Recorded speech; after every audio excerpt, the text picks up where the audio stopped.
Por lo tanto, este cuadrito ya hemos explicado. Para nosotros se llama mucosa bucal. Dos componentes histológicos, permítanme un rato que me quito porque no voy a poder hablar. El epitelio de la cavidad bucal, que ya hemos visto, son de diferente característica, más el tejido conjuntivo adyacente al epitelio, que aquí se llama lámina propia, ¿no? En la piel se llamaba corio, ¿se acuerdan? En la mucosa bucal muchas veces se lo denomina también corio, no hay ningún problema, pero con mayor propiedad, lámina propia. Por lo tanto, mucosa bucal son estos dos componentes, la lámina propia más el epitelio, ¿de acuerdo? Pero además el término mucosa se utiliza para denotar, resaltar, si quieren, a los epitelios que están húmedos, que tienen esta característica muy particular. Debajo de esta mucosa, reitero, el epitelio y su lámina propia, existe la submucosa, que en la piel llamábamos nosotros hipodermis, ¿se acordarán? Entonces, hay diferencias, claro, desde el punto de vista histológico que vamos a precisar. Esto queda entonces bien sabido. El segundo aspecto que me gustaría que ustedes tengan presente es esta clasificación que he ido utilizando. La mucosa de la boca se clasifica de acuerdo a su función y localización. Y hemos estado hablando, ¿verdad? De acuerdo a esa función, hemos dicho mucosa de revestimiento o de recubrimiento, mucosa masticatoria, ¿se acordarán? Esa mucosa del paladar duro, esta mucosa que constituye las encías también, y mucosa especializada que ahora vamos a desarrollar enseguida, que corresponde a la lengua, ¿listo? Especialmente a la cara dorsal y sus bordes laterales de la lengua. Esto según la función y localización del tipo de mucosa que estemos hablando. Ya sabemos lo que es mucosa, su epitelio más su lámina propia en un medio húmedo, ¿verdad? Ya está. Ahora, sobre esta mucosa que hemos hablado, precisemos la histología de la cual están constituidas. Por ejemplo, hay epitelios de revestimiento que son no queratinizados. Es decir, lo que hemos ido hablando en la anterior clase, no tiene la capa córnea, manifiesta. Por ejemplo, que tiene la piel, pero que también en la boca hay capas córneas importantes. Pero a esta se llama no queratinizado, donde las capas celulares están vivas, tienen núcleo y claro, son cientos de capas que constituyen esencialmente toda la parte del estrato basal germinativo más su estrato espinoso, ¿no? Ahí está, el quera o no queratinizado. Luego hemos hablado de un epitelio paraqueratinizado también en la anterior clase. Sí, esta se diferencia histológicamente del no queratinizado porque en los paraqueratinizados lo que está más destacado es el estrato lúcido. Eso hay que denotar porque eso constituye, por ejemplo, el epitelio de transición de la zona roja del labio, vermellón, la parte libre, la semimucosa, tiene varios nombres, ¿no? Se llama semimucosa, vermellón, parte libre, roja del labio. Ahí tiene un epitelio paraqueratinizado. Ustedes saben que el labio no es ni piel ni mucosa, es semimucosa. Por lo tanto, ahí su epitelio está paraqueratinizado. Y tiene el estrato lúcido como el estrato a destacar. Y lo estamos mostrando en la clase práctica y siempre esos temas para allá. ¿Qué es lo importante ahí? Las células pignóticas del estrato lúcido. Es decir, son células a medio morirse, si quieren ustedes. Están en vías de desaparecer su núcleo. Por lo tanto, la característica del estrato lúcido en la cavidad bucal son núcleos pignóticos. esa palabra pignosis significa en desaparición, prácticamente a medio morirse las células, ¿no? Así es la que caracteriza a esta zona. Y el ortoqueratinizado hemos dicho para aquellas zonas donde tiene estrato córneo. En la boca, sí, el estrato córneo, es decir, es un epitelio ortoqueratinizado para aquellos sitios donde la acción física, por ejemplo, de frotarse contra los dientes, la mucosa, hace la línea de Baliña que les había mostrado, ¿no? En la imagen. Ese es el ortoqueratinizado, pero también estará presente a veces en la encía masticatoria, no en la encía libre, en la encía masticatoria. ¿Por qué? Porque dependiendo de la cultura alimenticia puede trasuntar ese epitelio entre no queratinizado, paraqueratinizado y ortoqueratinizado. Los masticadores de coca, por ejemplo, en Bolivia, tendrán un epitelio más ortoqueratinizado. Esto es interesante, cuanto más ortoqueratinizado o paraqueratinizado sean los epitelios, hay menos patologías inflamatorias, menos aptas, menos úlceras y distinta patología que existe en la boca. Ahora, esto como epitelio, ahí está bien preciso este cuadro. Vamos a hablar del corión o la lámina propia que habíamos dicho, que son sinónimos, solamente que corión lo utilizamos mejor para la piel y lámina propia para la mucosa, pero eso no significa que también no puedas denominarlo corión o lámina propia en la mucosa bucal. Se puede, pero esto es más utilizado, les decía, lámina propia. Puede ser denso, puede ser laxo, mira, puede ser abundante o escaso. El corión tan escaso, ¿dónde está situado? En el zafé medio palatino y a nivel de la encía masticatoria. Ahí podemos decir que el corión es pobre, muy pobre. Por eso el zafé medio palatino se ve de un color blanquecino casi, porque no tiene una lámina propia tan manifiesta como en otros sitios de la mucosa. Esto es interesante. Con resiliencia y sin resiliencia. ¿Qué significa la resiliencia? A ver, si alguna vez han empujado ustedes con un dedo una esponja, sueltan, inmediatamente vuelve a su posición inicial, ¿no? Es como un resorte, digamos.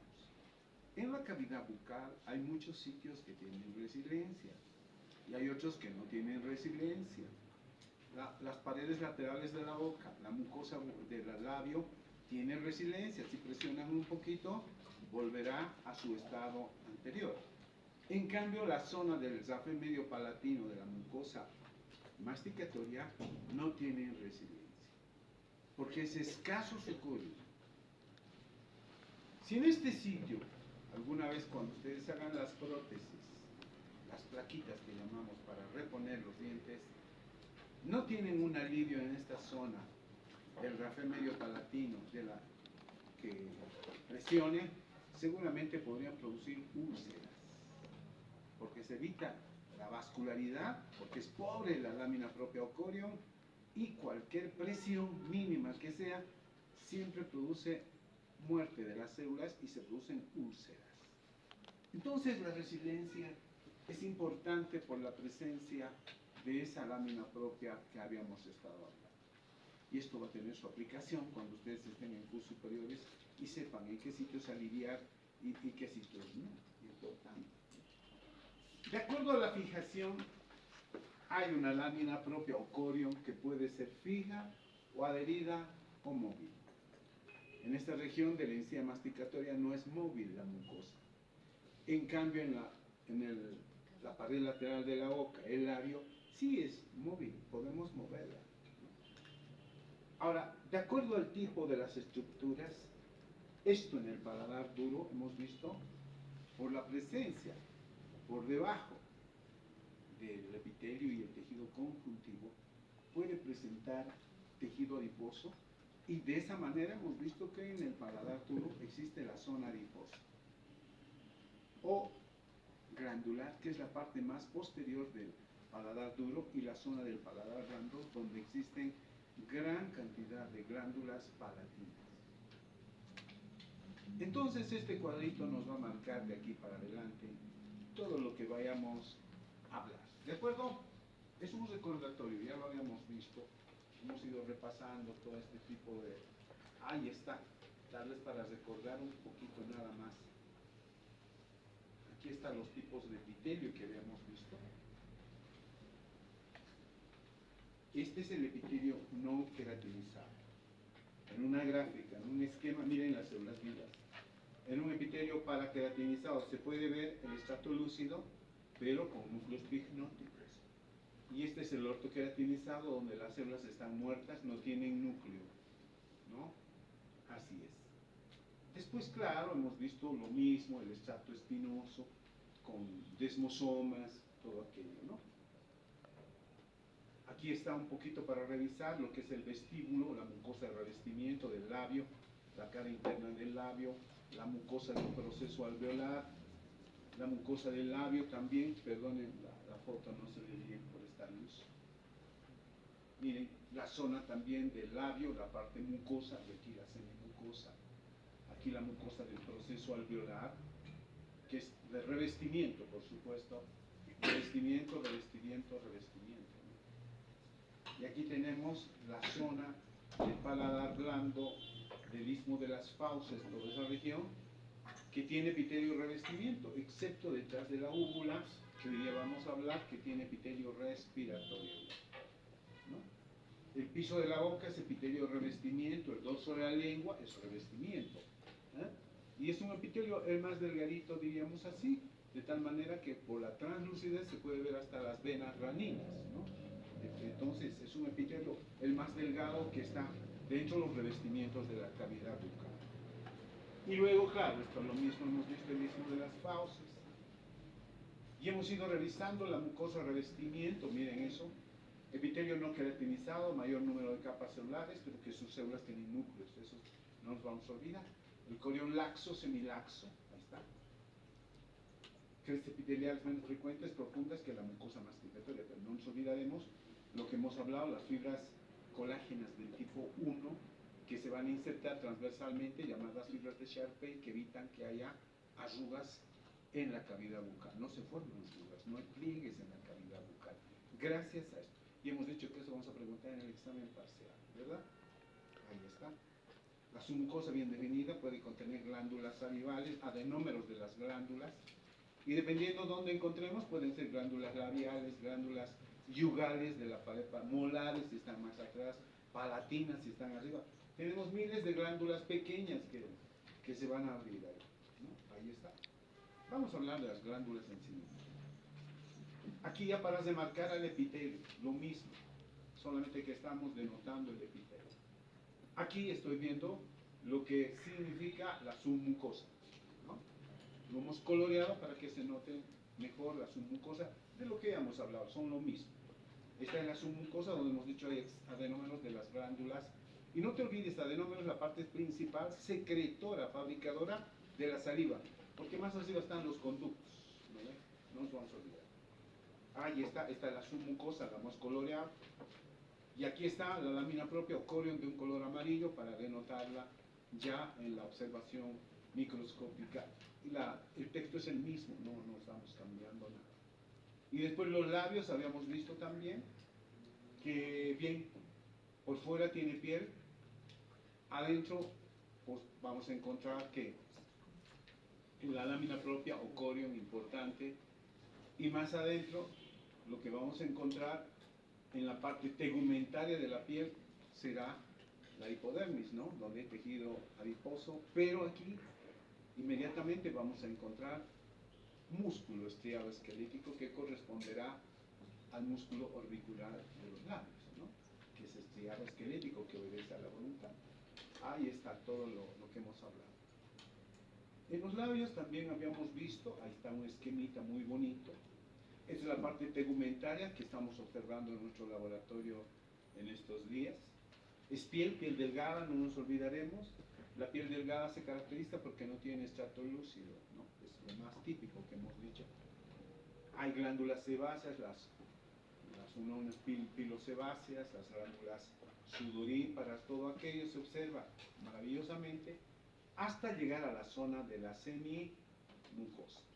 La semimucosa se caracteriza porque en esta zona existe la paz glabra, que se llama.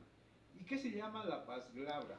Quiere decir una zona donde la membrana basal disminuye su sinuosidad, disminuye, ya entrando como signo además histológico de entrar en la semimucosa, porque más allá la sinuosidad se manifiesta en toda la zona de transición del epitelio, porque esta epitelio es zona de transición entre piel y mucosa, se llama la semimucosa, que es un epitelio que, ya lo hemos dicho, paraqueratinizado esencialmente, ¿no?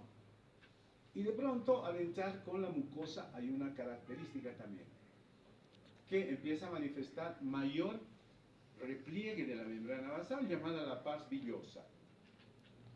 Entonces hay dos zonas interesantes, la pars glabra y la pars villosa, que corresponden a la membrana basal, que hacen sinuosidades en las zonas de transición, piel semimucosa y semimucosa mucosa. ¿Listo? Bien.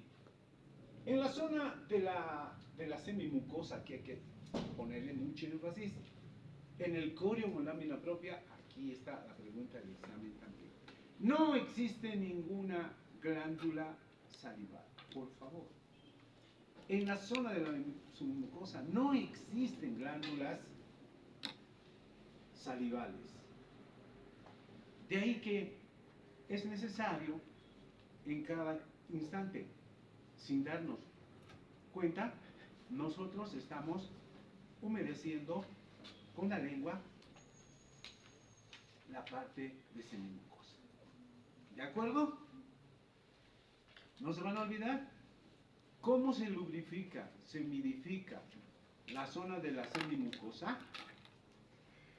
Por la acción de la lengua, que a cada instante nosotros producimos, como echarle una pincelada con la lengua, la saliva en la semimucosa. ¿Me entiende? Pregunta de examen. ¿No ve?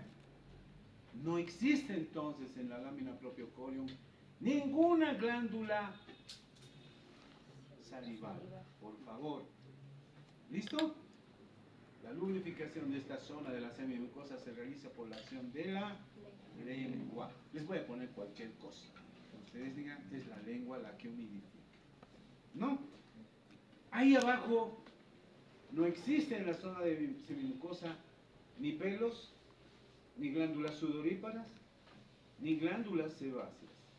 En esta zona de la semimucosa no existen las glándulas aberrantes sebáceas llamadas puntos de Fordyce, que hemos significado en la zona molar, en la zona de la pared lateral de la boca. Allí sí, en la mucosa de la pared lateral existen glándulas aberrantes llamadas puntos de Fordyce, que son glándulas sebáceas aberrantes que no funcionan, pero que están ahí y se observa como unos puntitos amarillos dijimos, ¿no ve?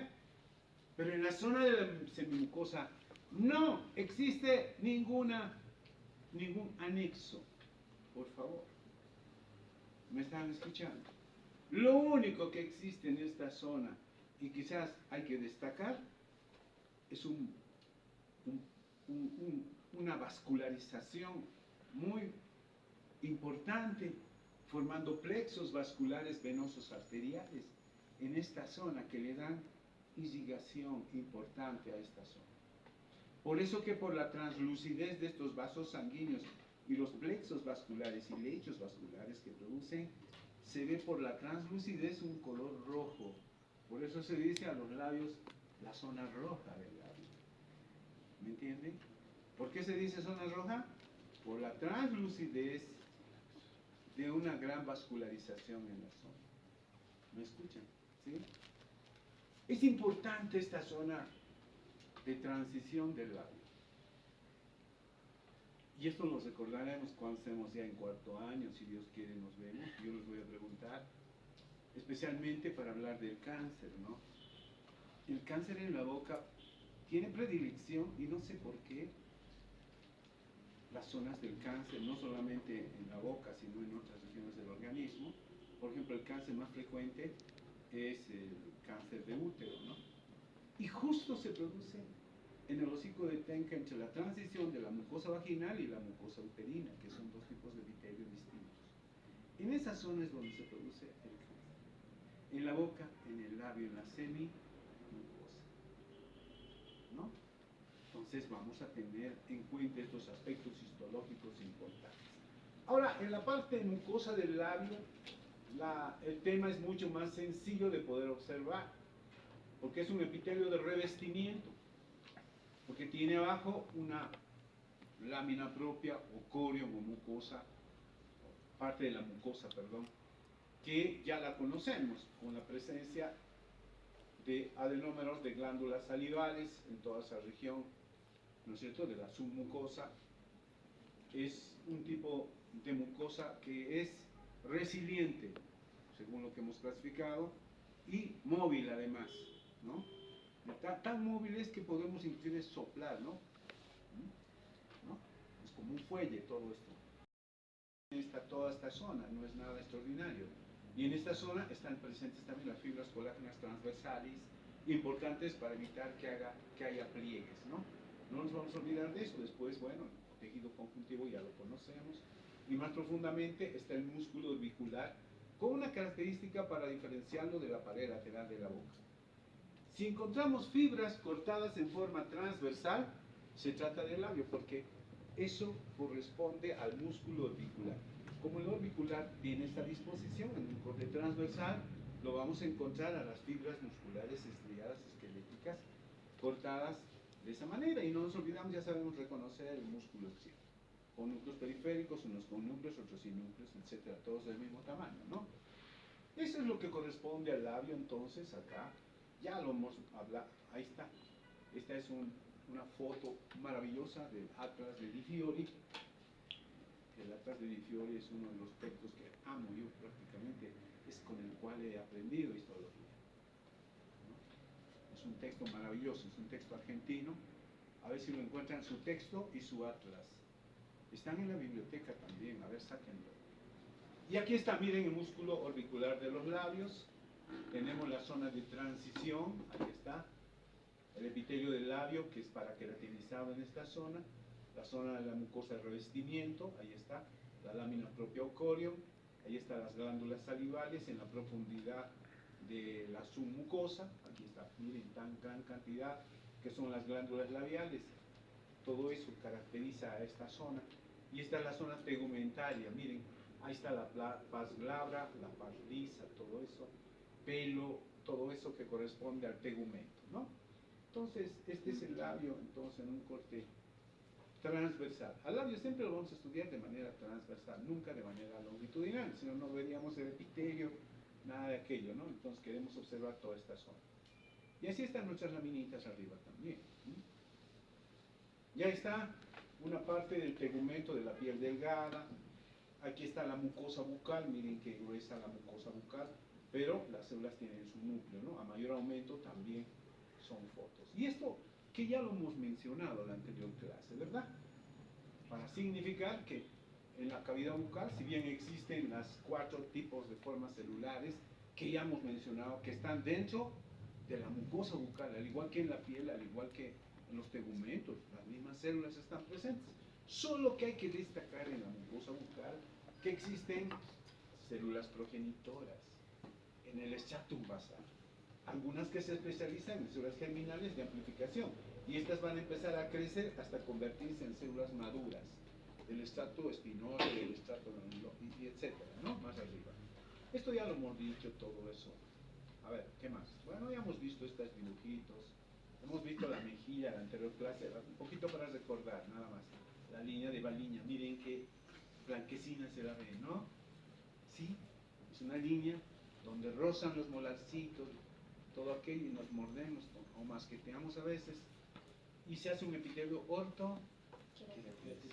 Pero en el paladar duro también lo tenemos. Aquí es mucosa de revestimiento, el piso de la boca, los labios, ahí está la semimucosa, y le hemos conocido como el área de Klein. Cuidado para el examen.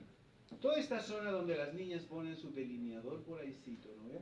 Bueno, yo tengo 2 hijas, por eso sé que hay delineadores. Son colegas además, ya son grandes. Entonces, Esta se llama la línea de Klein. Ahí donde ponen las niñas, el delineadorcito se llama la línea de Klein, para marcar exactamente entre la piel y la semimucosa. Pero toda esta zona que la ven, el área, se llama el área de Klein. ¿Listo? Con K. Klein. Entonces, podría preguntarles en el examen, no sé si está así en su texto. El área de Klein está constituido por mucosa ortoqueratinizada, paraqueratinizada, no queratinizada, todas, ninguna. Vamos, respondan. El área de Klein está constituida por mucosa orto, para, no queratinizado, todos, ninguno. ¿Cuál? Para queratinizada. Chacaracho. ¿Ya ves? Ese es el área de Klein donde las niñas pintan todo escrito.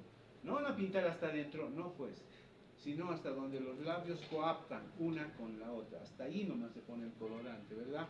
O se ponen todo adentro. ¿Verdad que no? No lo sé, ustedes ya saben. A eso se llama el área de Klein. ¿Listo? ¿Y saben lo que es la línea de Klein? Correcto. Después ya hemos visto toda esta parte del fornix o mucosa bucal, del piso de la boca, paladar. La encía, habíamos hablado también de esta parte de la encía, ¿se acuerdan?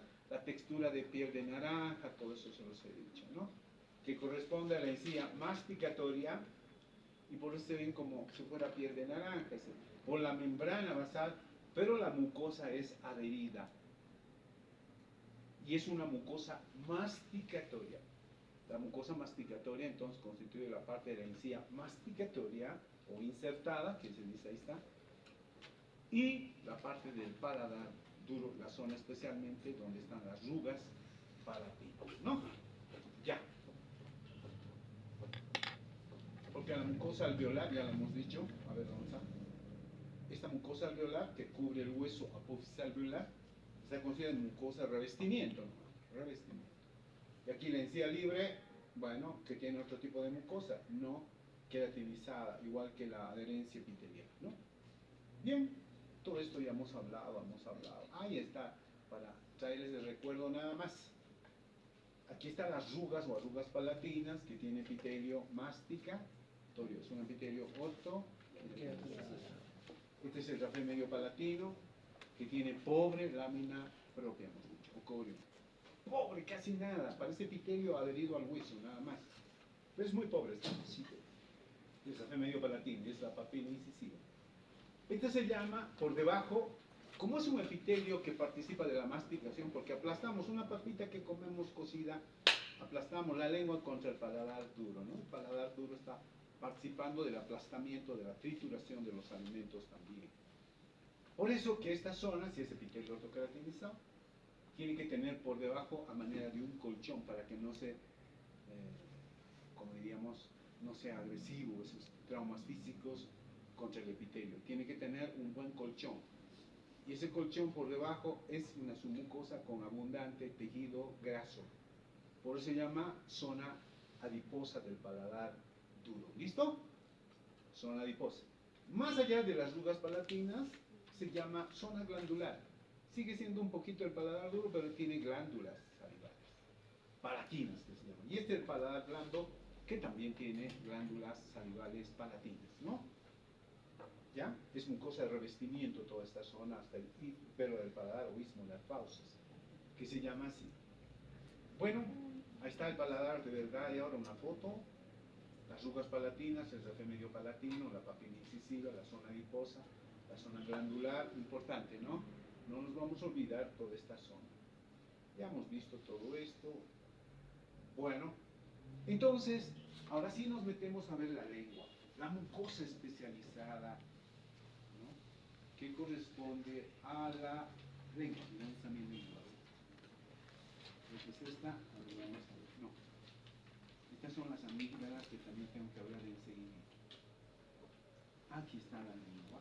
Sí, señores, estamos con la lengua. Muy bien. A ver, presentación desde la posición inicial. Bien, la lengua se constituye una mucosa especializada, así se la considera. Especializada, ¿por qué? Porque aparte de estar recubierta por una mucosa, que ahorita vamos a especificar muy bien, pues tenemos que delimitar anatómicamente la lengua. Donde se inserta la lengua se llama la base de la lengua, ¿listo? Tiene una punta, una cara dorsal de la lengua, que todos ya conocemos, la cara dorsal de la lengua, la cara ventral, abajo de la lengua, los bordes laterales de la lengua, ¿listo? Lo inicial es eso, localizar la parte anatómica. Ahora bien, muy próxima a la base de la lengua, encontramos, aquí está, miren ustedes, en un número de 8 a 12 puede ser, las famosas papilas caliciformes o circunvaladas, tiene dos nombres, caliciformes o circunvaladas, dispuestas en una V lingual, una V, ¿no? Una V chiquita, como decían antes, pero no se dice V chiquita, se dice V, eso mejor, ¿no? En una V, y el vértice corresponde al foramen seco, caecum se escribe, pero se lee seco, que es un conducto atrofiado, el conducto tirogloso, que quedó atrofiado, ¿listo? Que no tiene ninguna importancia, salvo que algunas células forman quistes, eso, pero eso lo vamos a ver más adelante, así que cuando ustedes ya estén en cuarto, quinto año, etc. Ahí está. Esta es la V lingual importante, constituida por hileras de papilas caliciformes, que son las más grandes que tenemos en la cavidad bucal y en la lengua. El dorso de la lengua está constituida casi en un 90% por papilas filiformes. Y eso es fácil de observar prácticamente macroscópicamente. Y luego tenemos las papilas fungiformes, que son escasas en número, son como unos puntitos bien rojizos. Lo hemos podido observar, ¿no? En nuestras lenguas, ¿se han observado o no? Son como unos puntitos rojizos que generalmente están localizados en la puntita de la lengua. Entonces ya estamos mencionando a las papilas filiformes, a las papilas fungiformes. ¿Y por qué se dice fungi? Porque tienen forma de hongo. Ahora, los hongos que nos han enseñado en el dibujito, claro, en la escuelita nos han hecho dibujar parecido a un paragüitas, ¿no es cierto? Un sapito aquí lo dibujábamos, ¿se acuerdan o no? ¿No? Bueno, ya. Un hongo. Esto era un hongo pero macroscópico, grande. Lo que pasa es que los hongos no siempre son así grandes. Existen hongos microscópicos que no se los observa a simple vista, pero que están dentro de la cavidad bucal. Son microscópicos. Y los hongos van a causar muchas enfermedades, ¿no? Fúngicas que se llaman. Al hongo se lo puede decir también fungi. Fungi, con G de gatito, ¿no? Fungi. En vez de decir hongo, puedes decir fungi. Esto es que estoy enseñando, ustedes lo saben, ¿no? Cuando piden un platito con hongos, no sé, pues por ahí piden un fungi. A mí me gusta el fungi, pancetta, tortellini. Bueno, venden aquí, se quitan. Haré propaganda, ¿verdad? Son comidas que se hacen con honguitos, a mí me encanta eso. Bueno, entonces, los hongos no siempre tienen esta forma. Generalmente los hongos, las hifas de hongos tienen esta forma. En la parte del cuello estrecho y parece que tuvieran más ancho en la parte terminal, ¿no? Por eso que estas papilas tienen esta forma, parecido a hongos. Por eso se dice fungiformes, parecido a los hongos que ven. ¿Listo? Disculpen que esté hablando otras cosas fuera de lo que debería enseñar. Bueno, ya, fungi, lo conocen. Listo, entonces, estamos hablando de las como diríamos, de estructuras histológicas muy notables en la punta y un poquito en el dorso de la lengua, ¿no? son papilas fungiformes, de color rojizo. ¿Y por qué están rojizo? Ah, su epitelios, entonces muy delgadito. Y enseguida vamos a explicar. Y en los bordes laterales de la lengua, y eso se van a revisar en la casa, tomen con un pañuelo o una gasita la lengua, estírense un poco así. El domingo pueden revisarse todo esto. Hay que revisarse, chicos. Van a ver como pliegues de cortina las papilas. En este caso habríamos hablado calciformes, foliáceas, fungiformes y ¿qué vendrían? Las foliáceas, pues, ¿no? Hemos visto las caliciformes o circunvaladas, filiformes, fungiformes, foliadas, están ahí, o foliáceas, ¿no? En los bordes laterales de la lengua, las foliadas o foliáceas. Bien. A ver, vamos viendo, miren, este es un dibujito tridimensional para mostrarles de lo que son las papilas caliciformes. Se parecen mucho a un castillo, lo decimos, porque tiene un foso, tiene una pared lateral, parecido a un castillo, ¿no? Lo importante es encontrar que en las paredes laterales de las papilas caliciformes están presentes los botones gustativos, o gustatorios, botones que están constituidos por células especializadas, ahí está un botón gustativo, por células especializadas. En un principio estudiábamos que existían 3 tipos de células nomás ya. Miren, unas que están por fuera pintadas de color amarillo, ¿no? Otras que están más adentro y son más bajitas, y en el centro unas células alargadas que también muestran proyección de sus membranas citoplasmáticas para la parte saliendo por el poro gustativo, y se van a denominar los pelos gustatorios. Entonces, estas células se las llama basales o germinales. En segundo lugar, las células que están más adentro se llaman células gustatorias o quimioreceptoras. Y finalmente, por fuera, como la capa más externa, las células sustentaculares. Eso les digo que en un inicio hablábamos solamente de 3 categorías de células, que todavía muchos textos mencionan, dándole mucha importancia a estas células pintadas de color amarillo que tienen sus pelos gustatorios, que son las que en última instancia van a percibir todos los sabores.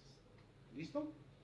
Entonces, ¿dónde están situados los botones gustativos? Están constituidos por todas estas células en la célula parte epitelial, ¿no? Estarán en la pared lateral. En esta parte superior no. Solamente en las paredes laterales estarán los botones gustatorios. Y además, en el foso, ¿se acuerdan del castillo? Y hay un puente levadizo y abajo hay agua, no sé, donde hay pirañas, cocodrilos, qué sé yo, ¿no? ¿Sí? Y muchas alimañas ahí para, por si acaso alguien quiera cruzar a nado el río, se los comen, ¿no? Antes de llegar al castillo. Es igual. En este foso habrán glándulas salivales importantes, ¿no? Glándulas salivales de Bonnefond que van a hacer que lubrifiquen constantemente esta zona de la pared. ¿Saben? Sin saliva esa zona, sin humidificación, no se perciben los sabores. Para percibir los sabores tiene que estar húmedo y los poros gustativos tienen que tener esa humedad. Se han hecho pruebas cuando se reseca todo esto, no hay percepción del gusto. El gusto entonces tiene que percibirse en un medio húmedo. Por eso la presencia de estas glándulas salivales importantes. Ahí está, aquí también para significar las células quimioreceptoras, neurosensoriales o gustatorias, que también se llama, las células sustentaculares o de sostén, que les he dicho, que están afuera, ¿no? Como una empaladiza externa, y las células basales. Pero, últimamente, ya con el microscopio electrónico y todo, se ha podido observar que existen más de estas 3 células. Son hasta 5 células que hoy día estamos hablando. Es decir, los poros gustativos estarían constituidos por células del tipo 1, células oscuras que ya se las llama, y son el 60% con gránulos densos y microvellosidades, que son los pelos gustatorios. Células del tipo 2, que se llaman claras, que constituyen el 30% con microvellosidades también, cortitas, pero por eso se dice que estas serían las que han las adultas serían las que están jóvenes para reemplazar a las otras células, ¿no? Ahí está, las células claras con un 30%, microvellosidades cortas escasas. Son pequeñas todavía porque van a crecer su talla mayor cuando estas van a recambiar a las células oscuras, ¿no? Ahí está. Luego las células del tipo 3, me estoy refiriendo a los botones gustatorios, cuidado. Estas son las células del botón gustatorio, más de las 3, ahora con el microscopio electrónico se observa estas 5 categorías. Las del tipo 3 serían el 7% con vesículas pequeñas, basal y terminan en un poro en forma de masa o mazo. Masa significa a esa, de los primitivos, esa madera que tenían para golpear, ¿no ven? Tiene esa forma de masa o mazo, ¿listo? Así. Las células 4, células madre localizadas, serían las células basales, ¿se acuerdan? Células madre localizadas en la base del corpúsculo, de células quinto, periféricas que separan las epiteliales del corpúsculo. Entonces, ahora los botones gustativos tendrían estas 5 tipos de células, más allá de las 3 que tanto hemos ido aprendiendo. ¿De acuerdo? Esa es la gran diferencia nada más. Ahí está, perdón, la glándula, digo, la papila caliciforme, la muralla, el foso.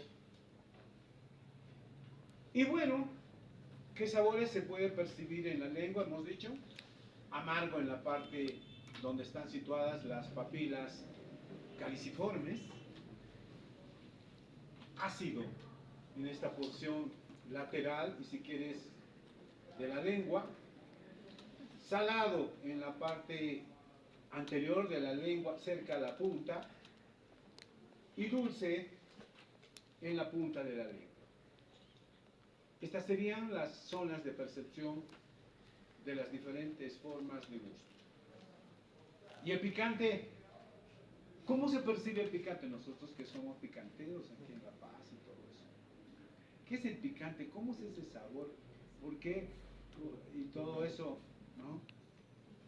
El picante es dolor, chicos. Es percepción del dolor. ¿De acuerdo? ¿Ya? Nunca se olviden. Cuanto más picante, más dolor en la lengua. Somos masoquistas los paseños, ¿no? Así es. Entonces, el picante es dolor. ¿De acuerdo? Y se pueden dar combinaciones entre que el ají puede ser saladito o dulce, no sé, pues, dependiendo ya de esos sabores que son los básicos que perciben. Pero los japoneses percibieron un quinto sabor. Eso, que se los dije en la anterior clase ya, ¿no? El sabor umami, que significa exquisito. Umami quiere decir exquisito, sabor exquisito, que sería una combinación de todos los anteriores sabores. ¿Listo? Nada más. Es exquisito, es umami. ¿No ves? Quedó umami. ¿Te das cuenta? Entonces, estos son los sabores que perciben. Pero la lengua no solamente es un órgano del gusto, es un órgano especializado, el más fino del tacto. Es un órgano del tacto, no te olvides. Y particularmente son las papilas pungiformes de la punta de la lengua quienes perciben el tacto. Siempre hemos dicho que los dedos está la función del tacto para percibir, qué sé yo, el volumen, la rugosidad, la finura de las estructuras. Pero no. El órgano más fino de nuestro organismo del tacto es la lengua y está en la punta de la lengua. Por eso que, espera, tengo un pelito, ¿no? Claro, percibimos con la punta de la lengua un pelito. Van a disculpar los ejemplos que esté haciendo tan ridículos, pero es que, a ver, ¿hemos sacado o no? ¿Lo percibes el pelito? Con el tacto no se percibe, pero con la lengua sí. Aquí está el pelito, ¿y por qué no percibo eso, no? ¿Te das cuenta? Entonces la lengua tiene funciones de percepción, de sensaciones, de gusto, de tacto y de dolor. ¿Listo? Por eso se llama mucosa especializada.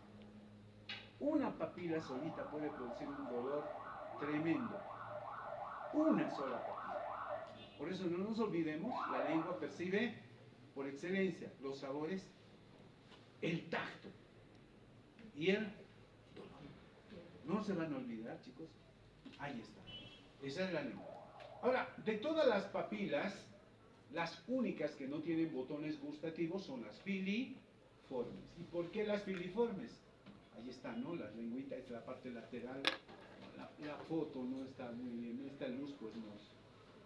Esta es la parte del borde lateral donde están las papilas foliadas o foliáceas, que tienen papilas gustativas. Ahí está la otra parte. Bueno, a ver, dibujaremos. Ahí está. Están las paredes y esos son los botones gustativos.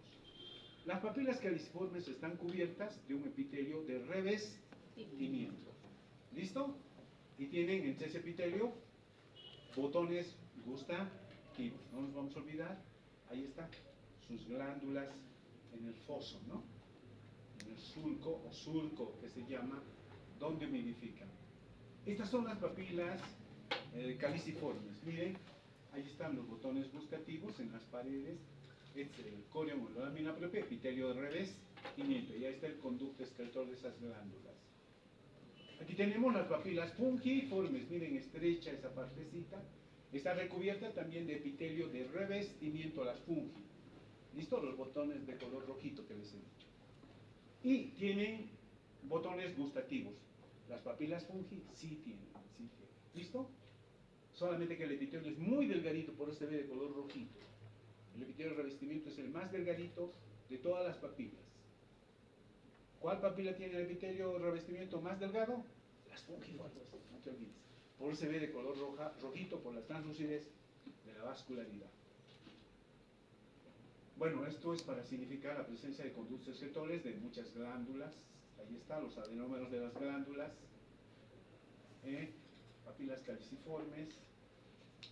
A ver, quiero ver caliciformes. Ahí están las foliadas, como pliegues de cortina les decía. Ahí está, tiene botones gustativos también en la pared lateral. Ese epitelio de revestimiento también de las papilas foliadas, ¿listo? Epitelio de revestimiento. Y estas son las papilas filiformes. Las papilas filiformes tienen epitelio, escuchen bien, ortoqueratinizado. Es decir, que las últimas capas de células están muertas. Y son las únicas que no tienen botones gustativos. ¿Listo? Y entonces, ¿para qué cuernos sirven las papilas filiformes? Dirían ustedes, ¿no? Para lamer los alimentos. ¿Lamemos o no los alimentos? Un heladito, ni qué decir, le damos vuelta al helado o no. ¿No? Sirve para lamer los alimentos. El epitelio está ortoqueratinizado. No nos olvidemos. No tiene botones gustativos. No participa de la sensación del gusto. ¿Me entienden? Entonces un epitelio que tiene ortoqueratinización. Y donde podemos tal vez acordarnos de la ortoqueratinización es en nuestro gato. ¿Tienen gato o no? ¿Alguna vez les ha lamido un gato a ustedes? Es como si les pasara una lija, ¿no? O un perrito. ¿No te has hecho lamer con el gato, hija, tú? ¿No tienes gato? ¿Yo? Sí. Préstate un gato, pues. ¿Qué te lama? Un tigre. Un león. Un león que te prueba, te va a sacar de un lenguazo. Es como una lija, ¿no? Los gatos. ¿Les han lamido o no? La mano nomás. Qué áspero, decimos, ¿no? ¿Por qué? Porque las papilas filiformes tienen ortoqueratinización. Y la nuestra también tiene ortoqueratinización. No te pido que te la amarguen, ¿no? Bueno, ya. Entonces sirve para lamer los alimentos. ¿Listo? Y son la mayoría de nuestra lengua, ¿verdad? Queridos amigos, ahora ¿qué tenemos? A ver, ¿qué hora es? 8:58, no me ha alcanzado para mis amígdalas, no importa. Hasta aquí entonces, queridos amigos, todo lo que constituye la mucosa especializada. Bueno, el viernes nos encontramos